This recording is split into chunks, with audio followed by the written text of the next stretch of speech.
آن که از برادرش در غیاب او دفاع کند، الله او را در دنیا و آخرت یاری می‌دهد. فرموده نبی کریم صلی الله علیه و سلم است.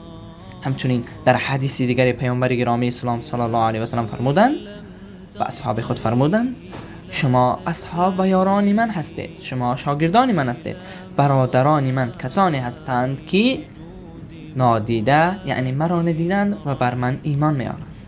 پس اوج و کمال معنای این حدیث این است که هر کسی که در مقابل خرافات و بدعات، هر کسی که در مقابل ملحدین و اسلام ستیزان می ایستد و از برادر خود و از رحمت للعالمین دفاع می کند، الله او را در دنیا و آخرت کمک خواهد کرد.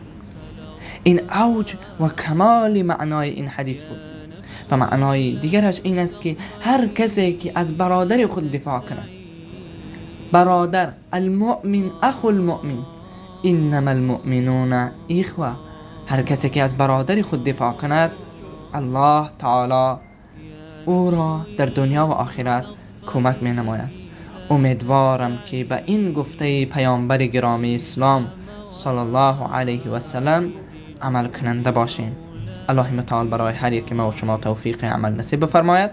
موفق و مؤید و سربلند بوده باشید.